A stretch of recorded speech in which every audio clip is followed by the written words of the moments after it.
accounting equation and Excel. Pay payroll taxes. Get ready and some coffee because we're about to learn the accounting foundation, the accounting equation, using Excel. We are first a word from our sponsor. Yeah, actually we're sponsoring ourselves on this one because apparently the merchandisers, they don't want to be seen with us. But that's okay, whatever. Because our merchandise is better than their stupid stuff anyways. Like our Crunching Numbers is my cardio product line. Now, I'm not saying that subscribing to this channel, Crunching Numbers with us, will make you thin, fit, and healthy or anything. However, it does seem like it worked for her. Just saying. So, subscribe, hit the bell thing, and buy some merchandise so you can make the world a better place by sharing your accounting instruction exercise routine. If you would like a commercial-free experience, consider subscribing to our website at accountinginstruction.com or accountinginstruction.thinkific.com. In Excel, if you don't have access to this workbook, that's okay because we basically built this from a blank worksheet but started in a prior presentation. So if you want to build this entire worksheet from a blank sheet, you could begin back there or just construct your own worksheet as we go, or possibly, just follow along with good old paper and pencil. If you do have access to this workbook, though, 4 tabs down below, example, month 1, practice, month 2, example, in essence, the answer key, month 1, prior month of operations, practice tab, having pre-formatted cells. So you can practice the practice problem with less Excel formatting. Month 2 tab, the one that we will be working in, current month of operations, where we started with a blank worksheet but are basically working within a template at this time. However, we will be adding to that template as needed as we go, practicing our Excel tools and formatting as we do so.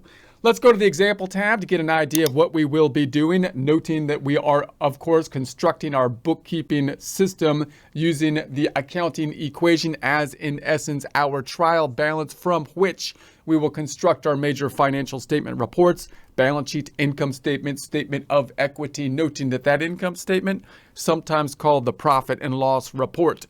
We're looking at the payroll situation. Last time, we processed the payroll for the second month of operations. This time, we're going to be dealing with those withholdings that we took, paying the withholdings for the payroll taxes to the government. Now, note that the double entry accounting system is something that's basically universal, although the currencies will basically be different in different areas.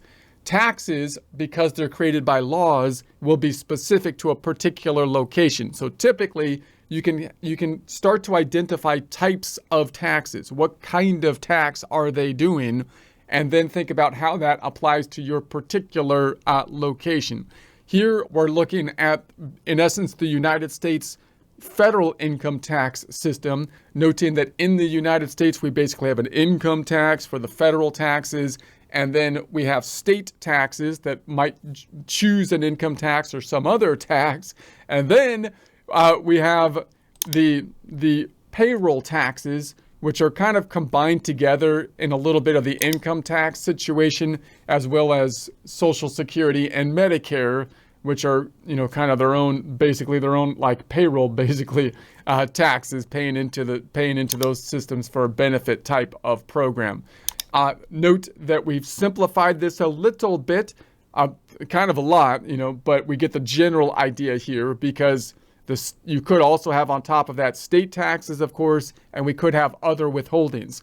Now, note that if it wasn't for all these complications, paying the employees should be easy. It would be just like paying the utility bill. It would be like paying a contractor. You shake someone's hand, you decide what they're going to do and what you're going to pay them to do, and then you send them a wire transfer, send them a check every whatever you agreed upon week, every bi-weekly situation, semi-monthly or monthly time frame. But because a lot of places, of course, are going to regulate employees a lot, then you have to add that into your complication for human resources purposes, and for bookkeeping, taxes become an issue. So in the United States, the government would like to try to categorize as many people as they can basically as employees. Why? because then they can pressure the employer to be the tax collector. How do they do that? Because they have leverage over the employer who wants to get a deduction for the payroll expenses. So you'll recall last time we entered the payroll for the second month of operations, and you can see what happens here on the income statement is you get this big expense. Usually payroll is a big expense to many businesses.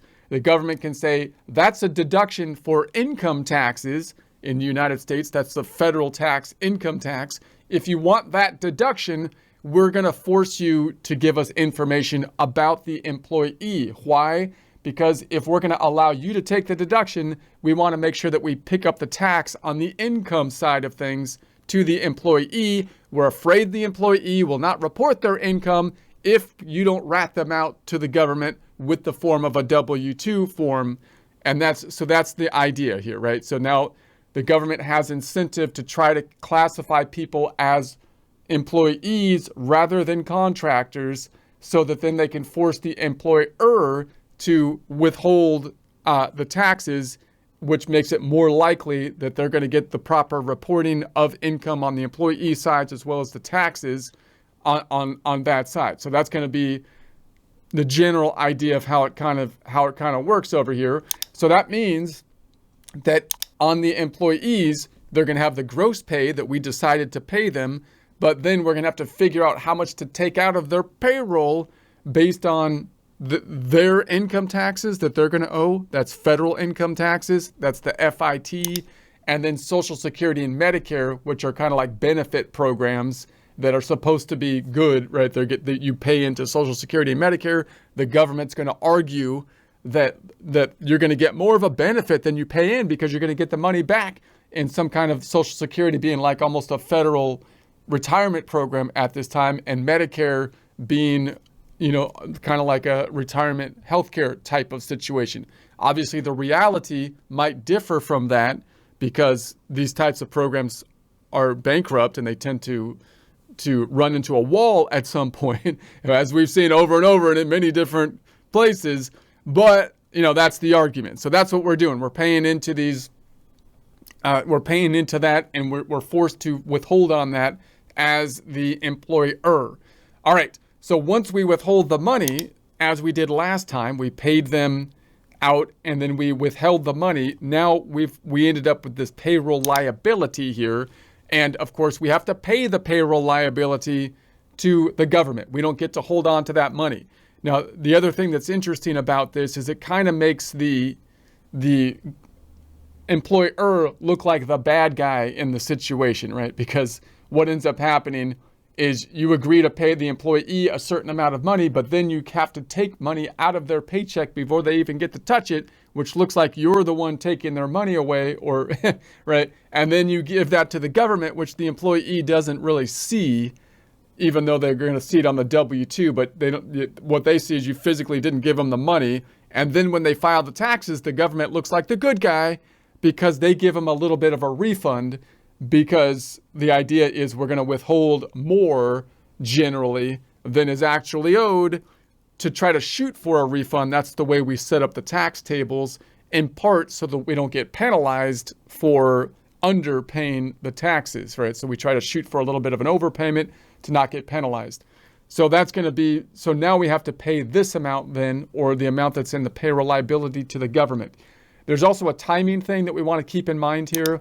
If you process payroll weekly, you might process weekly, bi-weekly, semi-monthly, or monthly, and then you have to see, depending on the payroll and your location, how soon after you file or you pay your employees do you have to send that money to the government, and make sure that you're in compliance with that. And then remember, what's going to happen here is if we were to do this on a monthly basis, as we chose to do here, we're going to have 3 payrolls, right, that are going to happen in the first quarter for 3 months, 12 divided by 4, 3-month quarters.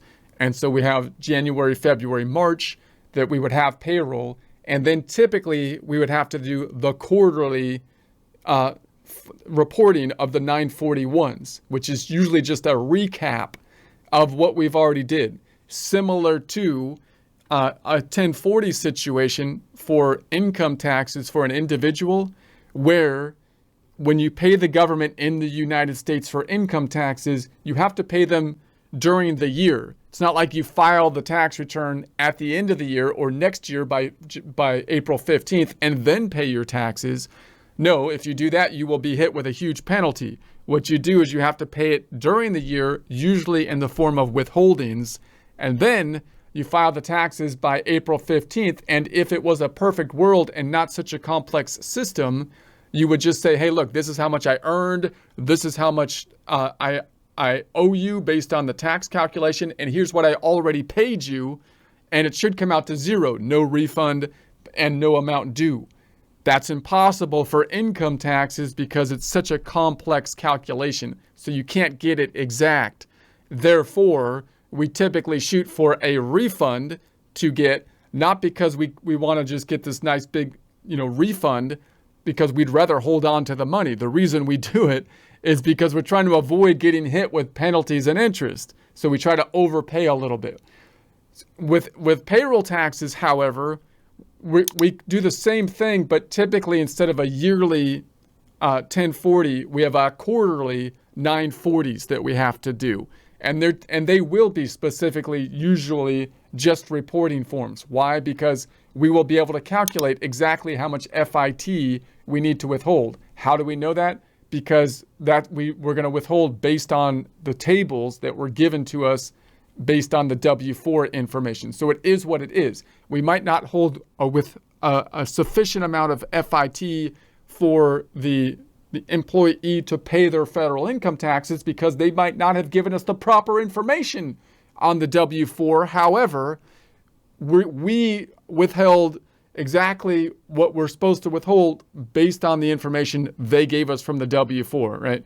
And then the Social Security and Medicare, they're more of a flat tax, so they're really easy to calculate.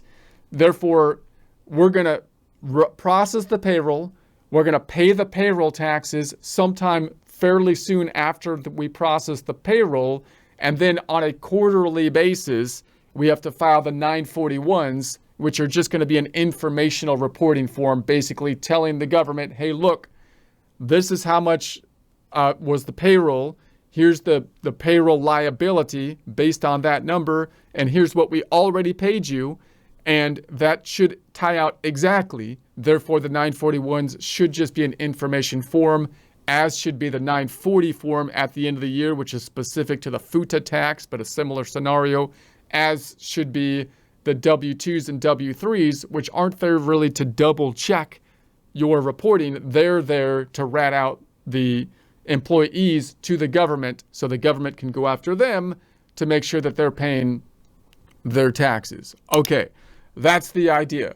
Now, when we pay the payroll liability off, then oftentimes within a software like a QuickBooks or a Xero, you're going to have, once again, kind of a special form. So in other words, what's going to happen? You're going to decrease the checking account, obviously. You're going to make a payment. Might be a check, but it's not really a check. Usually they want an electronic transfer, but it's still a check type form, which you could call an expense type form, because that's the form that decreases the checking account. However, you're usually, with payroll in the United States, going to pay for an increased payment to process payroll within the system helping you to calculate the proper amounts of withholdings, as well as to populate the forms 940, 941, and the W-2s and so on and so forth. So that means that you're going to have a special little widget, once again, in the system to process the payroll and then help you to make the payment. So when you make the payment, although it's just a check or expense form, it'll be a special one called a payroll check or expense form, which will tell you that, yes, the cash account went down, but this particular form or payment was specific to the payroll process, right? And it's kind of telling you, be careful with that one, because if you mess it up, you're going to mess up the whole payroll situation. All right. So that's the general idea. So let's go to the month 2 tab here. And just a quick recap, I'm going to go all the way to the right where we processed our payroll liability ledger. So we're going to go over and say, okay, here we had our payroll. So this was the month one payroll that we processed and paid. This is the ledger related to it. And this was the month two payroll that we processed and paid.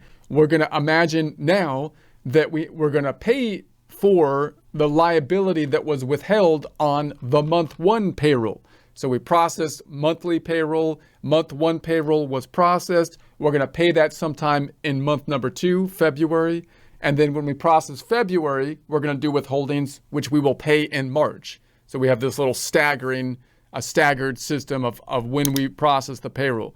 So remember what happened last time with our register, and also just note that in payroll, you could process the payroll within your system if it was a QuickBooks or Xero, although you'd have to pay more for it, which is highly recommended rather than trying to kind of do it by hand due to the complications of payroll these days.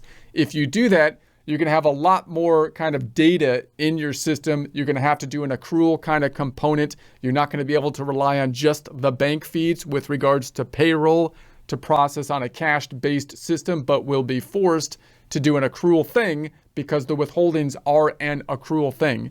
You could, however, have an ADP or a Paychex.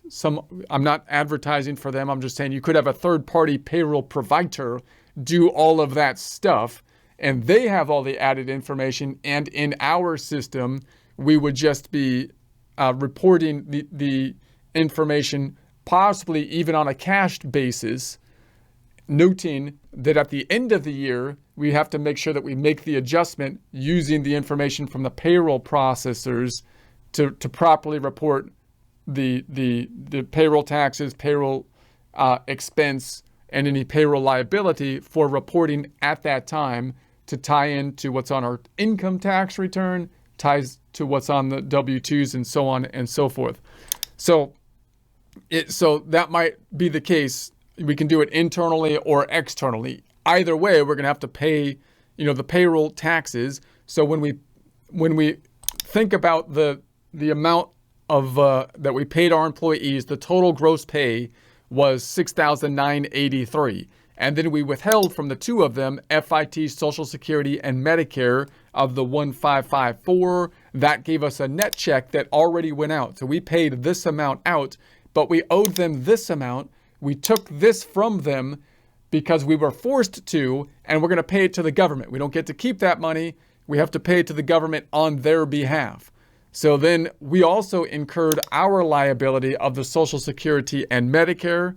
So we have to pay that to the government on our behalf.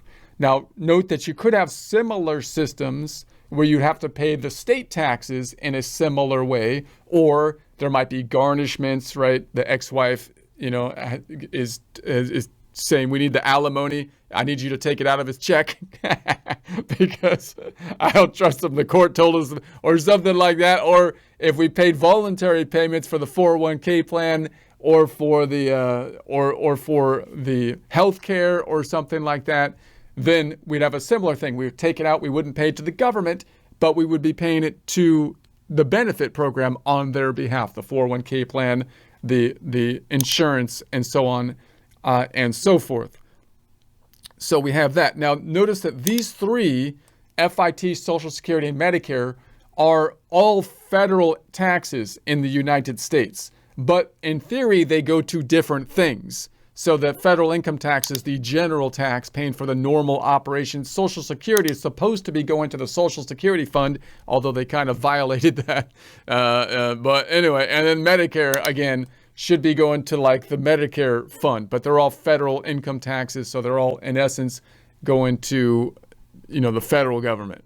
All right, so now between the two of those, we've incurred a liability of FIT, Social Security, and Medicare of $2,029, and that's what we're going to have to pay in some way, shape, or form to the government. Notice I'm only paying it for the first month of operations, not the second month of operations, because we will do that next time. If this was done in a widget within our system, QuickBooks or Xero, for example, it would tell you, it helped us to calculate that, process the check. If it was done by ADP or Paychex, hopefully they would process that payment and then we would just write the check or, process it out of our bank account, and they would give us the detail in order to basically do that. Okay, let's go all the way to the left. Scrolling down, and we're going to say, what are we going to do here? ¿Qué está haciendo ahora? What are we doing? I don't know if I said that right, but whatever. So this is going to be the payroll taxes. All right, so I'm just going to list them out. FIT, Social Security, and Medicare. Now, I'm going to list them out separately like this because I'm going to indent these so we have, because that's how I listed them out, and we're going to have, if I do the bank reconciliation part of the practice problem, which I think I'm going to do, I think I have a way to do that, so that'll be exciting. So that's how I put them in the bank statement, right? So it might not be exactly that you pay like Social Security and Medicare separately. You have to, how exactly you're going to process the checks, but sometimes they do process the checks, like 3 checks separately. So notice what happens here. We owe the payroll taxes liability before we paid here from the prior month, 2029. But even though all of that is going to the federal government, we might process 3 separate checks because they're supposed to go to 3 different things: FIT, Social Security, and Medicare. So you got to kind of follow the directions in your bookkeeping system in terms of how exactly they want the payment. But generally, we're going to group them just simply into payroll liability. Notice that we could have grouped them separately on the liability into multiple accounts. Like in a QuickBooks, you might have a parent account and then say, here's the FIT, Social Security, and Medicare as 3 sub-accounts to give you more detail. Or we just put them all into one account to make it simpler, or less accounts, and then we still might have to write 3 checks out of that account. You could do it either way. If you had voluntary payments, I would typically break those out. So I'd have payroll liabilities, and then the payroll taxes liabilities versus the benefits, like the 401k, I put into another account because I could put them in the same account again, but those I would usually break out into another account. Typically, that's the way I like to see it, so that I can collapse them in one account or expand them. But we're going to have them in one account here, but we're going to write 3 checks out of it to clear out, in essence, this amount, and then we'll be keeping the last one, which will be the sum of these, in there. All right, so let's do it. So I'm going to pull in the amount from our payroll report. So the amount of FIT from month 1 that we withheld from both employees, I'm going to scroll up and find that. This is the federal income tax, by the way. That's what FIT stands for, not our federal income tax. We're going to have to pay federal income tax on our Schedule C or our corporate tax return.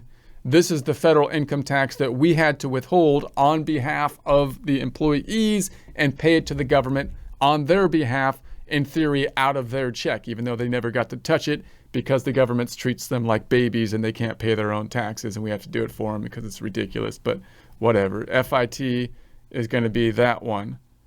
Boom. And then let's do the Social Security. So Social Security is going to be equal, and then we'll scroll up to the top, and we'll scroll to the right. What happened to individual freedoms and report your own dang thing, right? I mean, I would, if they wanted me to report it, I would maybe do it on their behalf, but I don't like being forced to do it. That's what I say. Anyway, I should have been pulling it from down here. This is going to be Social Security, 866 Social Security. Boom. All right. And then the next one, Medicare. I'm going to make it the last check. I didn't spell Medicare right, but I don't care if Medicare is spelled incorrectly. I'll tell you that. I'll fix it though. I do kind of care. I just didn't want to say that. I just wanted to say I don't care that Medicare, because it sounds cool because it has 2 cares in it. All right. FIT, we're going to say writing a check. It would be a special check if you're using the widget. Otherwise, it wouldn't be a special check. It would just be a bank transfer if we were using ADP or some external person to process the check. Check down for the cash, and then the liability for payroll liability, other side of things. Boom. I'm just going to copy that down now because I could just grab this and fill handle, copy it down.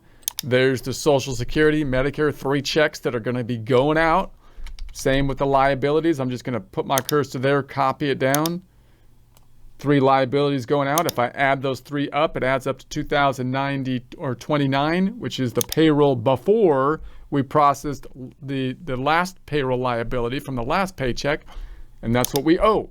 So let's put some zeros across the board, baby. So I'm going to start up top, 0, 0, 0 across the board. And then we'll just copy those zeros down. All right, and then I could just select the entire thing. I could, because this is going to copy down too, so I could just select this entire thing.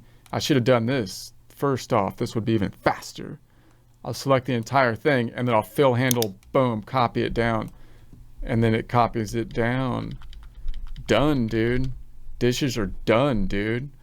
And then I'm gonna select the whole bottom bit, and we'll put an underline under it. The bottom bit on underline under it. Font group underline, and then we'll bring down the balance. Bringing it down, bring it down. Here we go. Bring it down, sum it up to bring it down. Sum it up to bring it down. Prior balance plus the current activity. There it is. Let's copy that. Roger, copy. Holding down shift, scrolling to the right. Right there. We're going to paste it, just the formulae. Just the formulas only. And so there we have that one. Okay.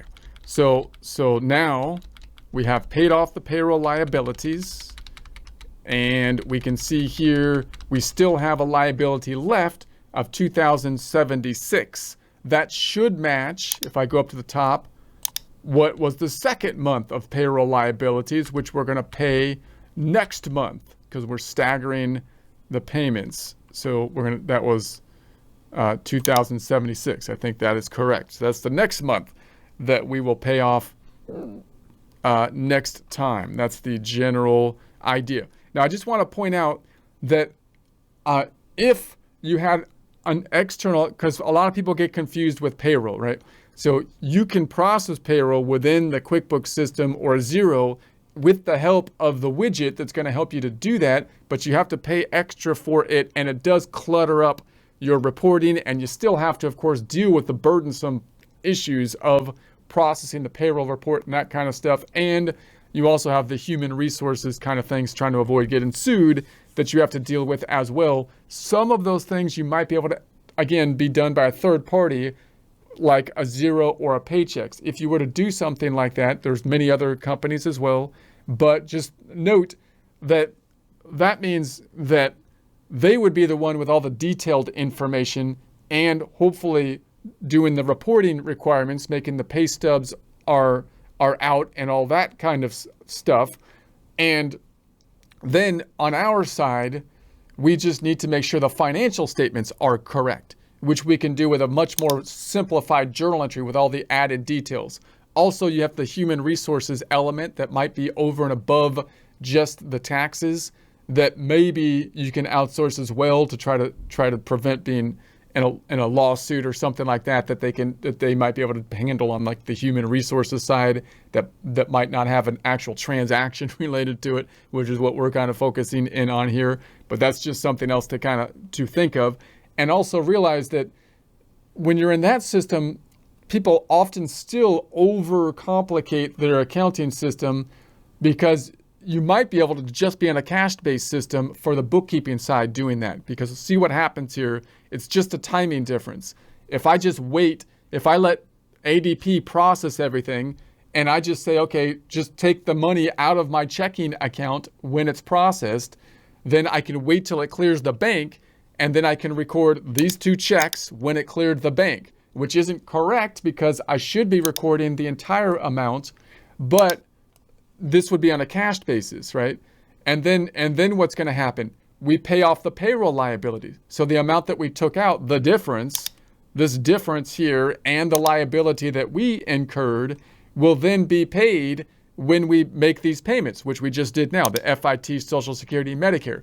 That then puts us back in the same spot, right? It's just a timing difference between the two. So then if I wait till these clear and then I record it, once again, just recording a normal like a bank fee transfer that I can automate, decreasing the checking account when it clears, the other side going to payroll expense, then my total, amount that has been paid will basically tie out. So you could be kind of on a cash-based system. Now it's not perfect because I would still like to be breaking out between possibly the amount that is payroll expense versus payroll taxes. This I might want in a separate account, the payroll taxes, for example. And I might want more detailed breaking out like sales employees versus executives or something like that broken out. But I could do that using an adjusting entry process, meaning I might do it at the end of the month or the end of the year and just simply take this payroll report and simply properly break out periodically before financial statement reporting the amount that should be gross pay, that should be pay for payroll expenses versus payroll taxes, and any other kind of breakout that we want, as well as the proper accrual reporting as of the cutoff date of the financial statements, like 12/31, the end of the year. In other words, if I had any liabilities that were outstanding that had not been paid at that time, I can properly adjust for them, at that time.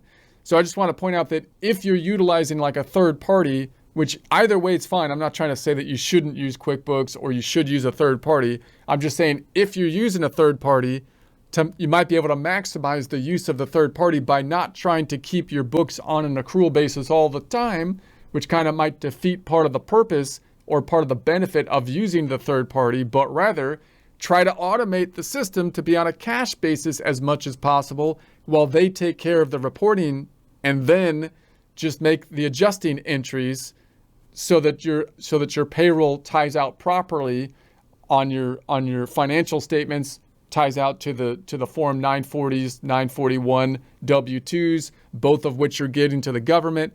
And so if you have 3 people working together or yourself doing 3 tasks, you can kind of do that, right? You can say, okay, I process my bookkeeping, automating the system.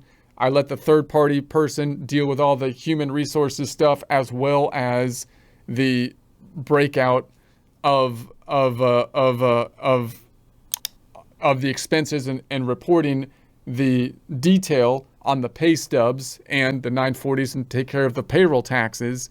And then at the end of the year, I or CPA or tax preparer makes the proper adjustments, working with the forms from the payroll provider, which might just be the W-2s, the 940s, and the 941s, to make an adjusting entry to properly record any payroll liability and breakout of the payroll taxes versus payroll expenses for reporting purposes, for at least taxes and possibly external reporting at that time.